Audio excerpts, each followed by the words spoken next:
Pensez-vous qu'une simple petite baisse de température peut ruiner des mois de travail acharné en une seule nuit? C'est exactement la dure réalité à laquelle nous sommes confrontés aujourd'hui. Bienvenue dans cette nouvelle vidéo où nous allons parler d'un vrai désastre au potager. Mes tomates sont mortes, il fait atrocement froid et le moral est au plus bas. Mais je vous promets que vous allez découvrir comment on peut transformer cette triste journée en un moment chaleureux et réconfortant. Beaucoup de gens croient qu'un potager raté est une cause perdue. Mais c'est totalement faux. Je vais vous montrer comment la sagesse de ma maman, la bonne humeur de Iwonka et la magie d'une vieille cuisinière à bois peuvent sauver la situation. Restez avec moi jusqu'à la fin car vous allez apprendre que la chaleur d'un foyer peut guérir bien des déceptions de jardiniers. Avez-vous déjà tout perdu dans votre jardin à cause d'une gelée inattendue? Dites-le moi dans les commentaires. Pour bien comprendre la situation, il faut faire un petit retour en arrière. Nous habitons dans une région où le printemps est souvent très trompeur. Il y a quelques jours, le soleil brillait, il faisait doux, les oiseaux chantaient joyeusement. J'ai donc pensé qu'il était enfin temps de planter mes jeunes plants de tomates en pleine terre. J'avais préparé ces plants avec beaucoup d'amour depuis la fin de l'hiver, à l'intérieur de la maison. Ma maman m'avait pourtant prévenu. Elle connaît parfaitement les caprices de notre climat local. Elle m'avait dit d'attendre encore un peu. Iwonka, qui m'aide souvent au jardin, était très enthousiaste à l'idée de voir le potager prendre forme. Nous avons donc ignoré les avertissements de la météo. Et puis, la nuit dernière, le ciel s'est dégagé. Le vent du nord a commencé à souffler. Une vague de froid polaire s'est abattue sur notre petit lopin de terre. Au petit matin, le gel recouvrait tout d'un voile blanc et mortel. C'est dans ce contexte glacial que notre journée commence. C'est un matin qui a commencé d'une manière bien triste pour nous. Je suis sorti dans le jardin avec plein d'espoir et ma tasse de café chaud à la main. L'air était vif et vraiment piquant. Mais je ne m'attendais pas du tout à un tel désastre. En arrivant près de la zone du potager, j'ai vu mes plants de tomates. Ils étaient complètement détruits. Le froid de la nuit a été fatal et sans pitié. Les feuilles, qui étaient de si belles et vigoureuses hier encore, étaient redevenues toutes noires et tombantes. C'est une vision qui brise le cœur de n'importe quel passionné de jardinage. On passe de nombreuses semaines à semer les toutes petites graines, on arrose chaque jour avec un soin extrême, on repique les jeunes plants avec beaucoup de délicatesse dans des pots plus grands. Et puis, en une seule nuit glaciale, tout ce beau travail est réduit à néant. C'est extrêmement frustrant et décourageant. La nature nous rappelle sans cesse qui est le vrai patron ici. Nous ne contrôlons pas du tout la météo, c'est une très grande leçon d'humilité pour tout le monde. Je suis resté planté là, figé par le froid, à regarder ce champ de ruines végétales en cherchant à comprendre. Beaucoup de jardiniers débutants pensent que cultiver des tomates est une chose facile. C'est une erreur commune et un grand mythe qu'il faut détruire aujourd'hui. Les tomates sont des plantes originaires des pays chauds. Elles sont très exigeantes et fragiles. Elles aiment la chaleur douce et la lumière intense du soleil. Par contre, elles détestent profondément le froid et l'humidité prolongée. Cette nuit, la température est descendue bien en dessous de 0 degré. C'est ce qu'on appelle un gel noir. Et mes petites tomates n'ont eu strictement aucune chance de survie face à cette attaque thermique. C'est un exemple parfait de la grande fragilité de nos cultures printanières. Il va falloir trouver le courage de tout recommencer depuis le début. Mais pour l'instant, c'est le choc mental et la déception qui dominent mes pensées. Je me sens faible et impuissant face aux éléments naturels. Il faut dire que le vent n'aide pas. Il souffle en rafales glacées qui traversent mes vêtements. Le jardin semble triste et abandonné sous ce ciel gris clair.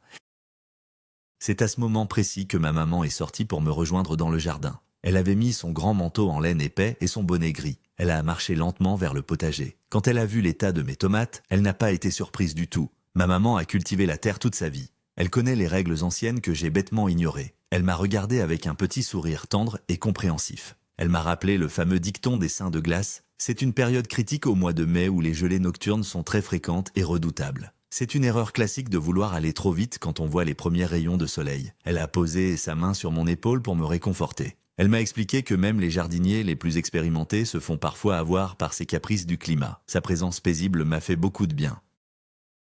Elle représente cette sagesse paysanne qui accepte les pertes avec philosophie. Elle sait que la terre pardonne et donne toujours une seconde chance à ceux qui sont patients. Quelques minutes plus tard, Iwonka est arrivée à son tour. Elle portait ses grosses bottes en caoutchouc verte et un foulard coloré autour du cou. Iwonka est toujours pleine d'une énergie très positive. Elle a vu nos visages tristes et a tout de suite compris la situation catastrophique. Au lieu de se lamenter avec nous, elle a décidé de chercher des raisons d'espérer. C'est son grand talent. Elle a commencé à inspecter minutieusement les autres petits espaces du potager. C'est incroyable de voir à quel point les plantes réagissent différemment au froid intense. Iwonka a pointé du doigt les rangées de carottes et de radis. Ces légumes racines n'avaient absolument pas souffert du gel. Leurs petites feuilles vertes étaient dressées et bien fermes. Cela nous a rappelé une chose très importante. Il y a un grand mythe qui dit que le gel détruit tout le jardin en bloc. C'est totalement faux. Certaines plantes sont naturellement conçues pour résister aux températures négatives. Grâce à Iwonka, nous avons arrêté de fixer nos tomates mortes pour regarder la vie qui continuait juste à côté. Nous avons décidé de nous mettre au travail tous les trois ensemble. C'est la meilleure façon de combattre la tristesse et le froid qui engourdit les doigts. Il ne sert à rien de laisser des plantes mortes pourrir sur la terre. C'est même dangereux car cela peut attirer des maladies ou des champignons invisibles. Nous avons donc commencé à arracher les tiges noircies et gluantes de mes pauvres tomates. Le contact des feuilles gelées était vraiment désagréable sous nos gants de jardinage. Il y avait une odeur très particulière. Une odeur végétale et acide de sève brisée par la glace. C'est le parfum typique d'une récolte perdue. Maman tenait le grand panier en osier pendant que je retirais les racines de la terre encore dures et froides. Iwonka ramassait les petits morceaux de feuilles tombés sur le sol. Ce travail d'équipe était silencieux mais très réparateur pour l'esprit. Chaque plante retirée était comme une petite page qui se tournait. Nous faisions de la place pour un nouveau départ. Le jardin demande de l'action, pas des regrets inutiles. Pendant que nous nettoyions la terre, Iwonka m'a posé une question très intéressante. Elle m'a demandé s'il n'existait pas un produit miracle pour ressusciter les plantes gelées. J'ai dû lui expliquer que c'est une légende urbaine tenace chez les apprentis jardiniers. Il n'y a aucune potion magique pour sauver des cellules végétales qui ont explosé sous l'effet de la glace. L'eau contenue dans la plante gèle, se dilate et détruit littéralement la structure de la tomate de l'intérieur. C'est irréversible. Accepter cette réalité scientifique aide à passer à autre chose plus rapidement. Nous avons pris toutes ces plantes mortes pour les jeter dans notre grand bac à compost situé au fond du terrain. Rien ne se perd vraiment dans la nature. Ces tomates détruites vont se décomposer lentement pendant des mois. Elles vont se transformer en un terreau très riche et très fertile. L'année prochaine, ce terreau nourrira les nouvelles tomates que je planterai. C'est le grand cycle perpétuel de la vie au jardin. La mort d'aujourd'hui prépare la nourriture de demain. Le vent s'est mis à souffler de plus en plus fort. La sensation de froid devenait vraiment insupportable pour nous trois. Mes orteils étaient complètement engourdis dans mes chaussures de travail. Le bout de mon nez était glacé et rouge. Maman a commencé à frotter ses mains l'une contre l'autre pour essayer de faire circuler son sang. Même la joyeuse Iwonka frissonnait de la tête aux pieds sous sa grosse veste d'hiver. Le froid humide de la campagne est bien pire que le froid sec des grandes villes. Il pénètre à travers les couches de vêtements et s'installe directement dans vos os. Nous nous sommes regardés. Il était évident que nous devions capituler face à la météo pour le moment. Le jardinage pouvait bien attendre quelques heures ou même quelques jours. La priorité absolue était maintenant de retrouver de la chaleur et du confort. Nous avons rangé rapidement nos outils de jardinage dans la petite cabane en bois. Le bruit métallique des pelles et des râteaux résonnait bizarrement dans l'air froid et silencieux du matin. Nous avons marché d'un pas rapide vers la maison. Chaque pas sur l'herbe gelée produisait un petit bruit de craquement très sec. C'est fascinant de voir à quel point notre instinct de survie est simple. Quand il fait extrêmement froid, la seule chose qui compte est de trouver un abri chaud et sécurisant. L'idée de rentrer dans la maison était comme une promesse de bonheur absolu. Nous avons poussé la lourde porte d'entrée en bois massif. Le contraste entre l'extérieur hostile et l'intérieur de la maison a été immédiat, même si la maison n'était pas encore vraiment chaude. Les murs de pierre épais de notre vieille bâtisse gardent le froid pendant la nuit. Mais au moins, nous étions enfin à l'abri du vent mordant. Nous avons enlevé nos manteaux lourds et nos bottes couvertes de boue gelée dans le petit couloir d'entrée. Ma maman a tout de suite pris la direction de la cuisine. Elle savait exactement ce qu'il fallait faire pour ramener la vie et la chaleur dans notre foyer engourdi par ce matin d'hiver inattendu. Le cœur battant de notre maison se trouve dans la cuisine. C'est là que trône notre magnifique et très ancienne cuisinière à bois. C'est un objet massif en fonte noire et en émail blanc. Elle pèse sans doute plusieurs centaines de kilos. Cette cuisinière n'est pas seulement un appareil de chauffage basique, c'est un véritable membre de la famille. Elle a traversé les décennies sans jamais faiblir. Elle a réchauffé plusieurs générations pendant les hivers les plus rudes de la région. Son apparence est rustique et rassurante. Elle possède plusieurs petits couvercles ronds sur le dessus pour poser les casseroles, et une petite porte vitrée en façade qui permet de regarder les flammes danser. Beaucoup de gens de la ville pensent qu'une cuisinière à bois est un truc du passé, sale et peu pratique. C'est un énorme mythe de la vie moderne. Ce type de chauffage offre une chaleur douce, rayonnante et profondément enveloppante qu'aucun radiateur électrique ne pourra jamais imiter ou reproduire. C'est une chaleur qui vous touche directement l'âme. Il y a un véritable rituel sacré pour allumer le feu dans cette grande cuisinière. C'est une opération qui demande de la patience et un peu de savoir-faire traditionnel. Maman a commencé par ouvrir doucement la lourde porte du foyer en fonte. J'ai apporté le grand panier rempli de bûches de bois bien sèches que nous avions coupées l'année dernière. Le choix du bois est crucial. Il faut un bois dur comme le chêne ou le hêtre pour faire une belle chaleur durable. Mais pour le démarrage, il faut du bois très tendre et léger. Iwonka a froissé quelques vieilles pages de journaux pour les placer au fond du foyer froid. J'ai ajouté par-dessus de petites brindilles très sèches et des morceaux de cagette en bois. C'est ce qu'on appelle le petit bois d'allumage. La disposition est très importante. Il faut laisser de l'espace entre les morceaux de bois pour que l'oxygène puisse circuler librement. Sans air frais, le feu ne peut pas respirer ni grandir. C'est comme construire une petite cabane très fragile avec des allumettes géantes à l'intérieur de la machine.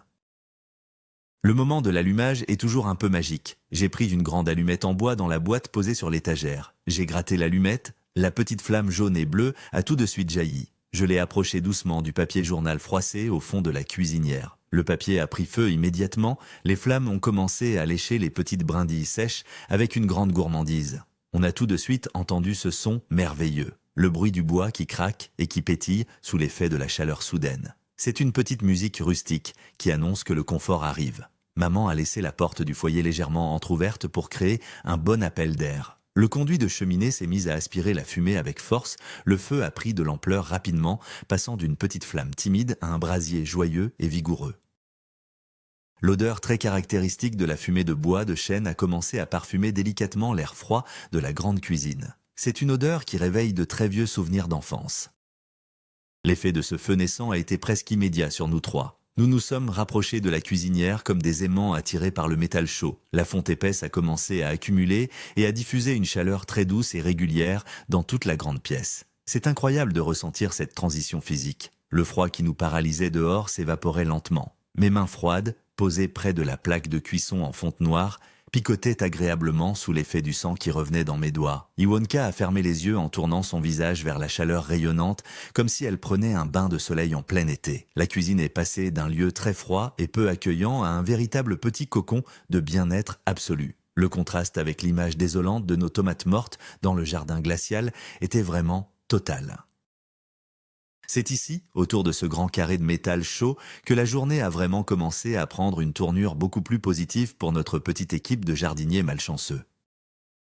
Maman, qui ne reste jamais sans rien faire, a décidé de joindre l'utile à l'agréable. Une cuisinière à bois, comme son nom l'indique, sert aussi à préparer à manger et à boire. Elle a pris la grosse bouilloire ancienne en émail rouge brillant. Elle l'a remplie d'eau fraîche et l'a posée directement sur la plaque de fonte la plus chaude, juste au-dessus des grandes flammes vives. En quelques minutes seulement, l'eau s'est mise à chanter et à frémir. Le bruit de l'eau qui bout sur le feu de bois a une sonorité très différente de l'eau chauffée sur une plaque électrique moderne. C'est plus organique, plus vivant. Maman a préparé 3 grandes tasses avec un mélange de thé noir et de plantes séchées de notre ancien jardin. Quand elle a versé l'eau bouillante dans les tasses, un grand nuage de vapeur parfumée est monté vers le plafond de la cuisine. Nous avons pris nos tasses fumantes à 2 mains. La chaleur de la porcelaine épaisse ajoutait encore plus de réconfort à ce moment. C'était la récompense parfaite après notre matinée glaciale et difficile dehors.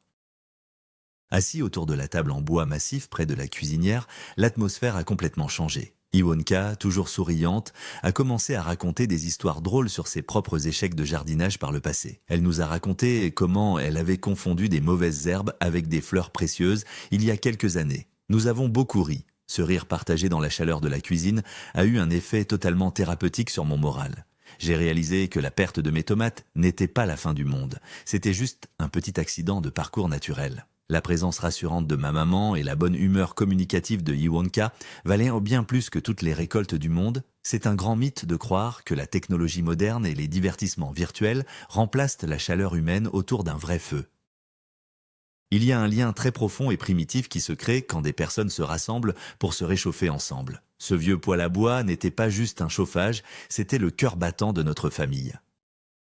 Je veux prendre un instant pour vous parler des avantages très concrets du chauffage au bois dans une maison de campagne. Beaucoup de citadins pensent que c'est une corvée immense et très sale. C'est vrai que cela demande un peu de travail physique. Il faut couper le bois, le ranger pour le faire sécher et nettoyer les cendres régulièrement. Mais les bénéfices sont incroyables. Tout d'abord, c'est une source d'énergie renouvelable et locale si le bois provient de forêts bien gérées autour de chez nous. Ensuite, c'est une indépendance totale face aux pannes d'électricité ou aux hausses de prix du gaz. Même lors des tempêtes d'hiver les plus terribles, nous sommes toujours sûrs d'avoir de la chaleur et de pouvoir cuisiner un repas chaud. Et puis, sur le plan financier, le bois reste un moyen de se chauffer très économique par rapport aux énergies fossiles modernes.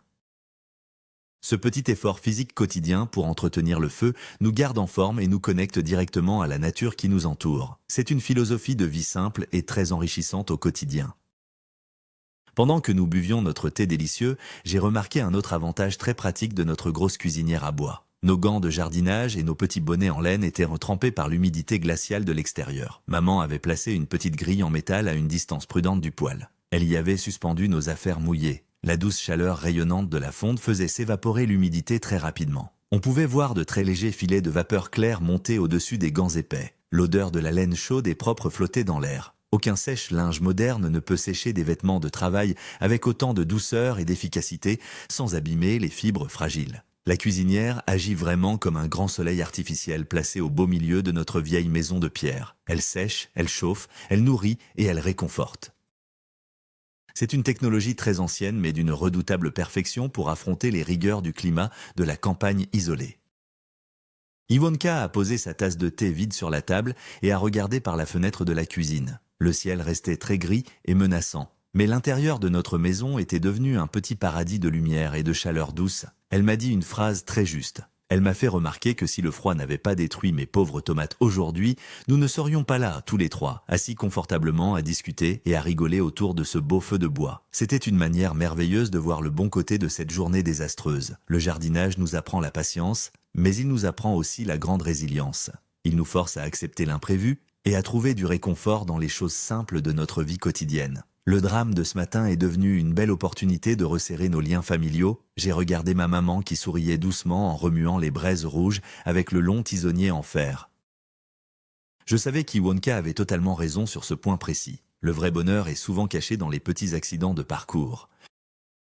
La chaleur du bois a cette capacité unique de détendre complètement tous les muscles du corps. Après avoir eu si froid dehors, je sentais une grande fatigue très agréable m'envahir doucement. Le stress de la perte de mes jeunes plants disparaissait peu à peu. C'est un grand mythe de penser que le succès d'un potager se mesure uniquement à la quantité de légumes récoltés à la fin de l'été. Le vrai succès du jardinier, c'est sa capacité à vivre en harmonie avec les saisons et à rebondir après chaque petit échec naturel. Les tomates sont mortes, c'est un fait établi, mais la terre est toujours là. Mon envie de cultiver est toujours bien présente. Ce soir, à l'abri et au chaud, je vais pouvoir ouvrir tranquillement mes anciens catalogues de graines. Je vais regarder quelles variétés plus résistantes je pourrais acheter pour remplacer mes plantes gelées. Je vais planifier mon nouveau jardin avec encore plus de soins et de réflexion stratégique. Ce n'est pas une véritable défaite, c'est juste un léger retard sur le grand calendrier de la grande nature. Il y a une beauté très rustique et apaisante dans le simple fait de regarder les flammes danser derrière la petite porte vitrée de la cuisinière. Les couleurs rouges, oranges et jaunes se mélangent sans arrêt dans une chorégraphie totalement hypnotique et silencieuse. Maman a rajouté une grosse bûche de chêne très sec pour que le feu tienne jusqu'au milieu de l'après-midi. Le bois a craqué bruyamment en touchant les braises brûlantes. Une grande gerbe d'étincelles lumineuses a volé dans le foyer noir. Iwonka s'est approchée pour se réchauffer le dos, les mains croisées derrière elle. C'est l'image parfaite de l'hiver ou du printemps précoce à la campagne. Cette vieille cuisinière en fonte n'est pas un simple objet inanimé pour nous. C'est le gardien de notre confort et de notre santé face aux éléments rudes et imprévisibles de l'extérieur. Elle transforme un simple tas de bûches mortes en une formidable énergie vitale et lumineuse. C'est une sorte de petite magie quotidienne dont on ne se lasse jamais, année après année, saison après saison. Alors que la matinée s'achève doucement, je réalise à quel point mes sentiments ont évolué en quelques heures seulement. J'étais sorti dans le jardin avec plein d'enthousiasme, puis j'ai sombré dans la grande tristesse face à mes plantes de tomates ravagées par le froid mordant. Et maintenant, je me sens rempli de gratitude infinie. Gratitude pour ce toit solide au-dessus de nos têtes. Gratitude pour la chaleur douce et enveloppante de notre fidèle cuisinière à bois ancienne. Et surtout, une très grande gratitude pour la présence de ma maman et de Iwonka à mes côtés. Elles ont su transformer une vraie petite tragédie de jardinier en un moment de partage inoubliable et joyeux. Le jardin attendra bien patiemment des jours meilleurs et plus cléments. Les racines restées dans la terre vont nourrir le sol doucement. Le cycle de la vie continuera de tourner, même sans mes précieuses petites tomates précoces. Nous sommes au chaud, nous sommes ensemble, et le feu crépite gaiement. Finalement, cette journée est une réussite totale et absolue malgré tout. Voilà les amis, comment une matinée qui a commencé par un petit désastre horticole s'est transformée en une belle leçon de vie. Mes petites tomates n'ont malheureusement pas survécu à cette brutale vague de froid inattendue. C'est le côté imprévisible de la nature que nous devons tous apprendre à accepter un jour ou l'autre. Mais le véritable tournant de cette journée, c'est d'avoir compris que le réconfort se trouve dans les choses les plus simples. Un feu de bois dans une vieille cuisinière en fonte, une bonne tasse de thé brûlant et les rires partagés avec ma maman et Iwonka. Cette chaleur humaine et ce feu réconfortant ont complètement effacé la tristesse du matin. Le jardinage nous apprend la patience, mais notre poêle à bois nous offre le courage de recommencer demain. Merci infiniment d'avoir partagé ce moment intime et rustique avec nous. N'oubliez pas de vous abonner à la chaîne, de mettre un gros pouce bleu si l'ambiance vous a plu et de me dire en commentaire quel est votre secret numéro 1 pour vous réchauffer après une dure journée dans le froid glacial.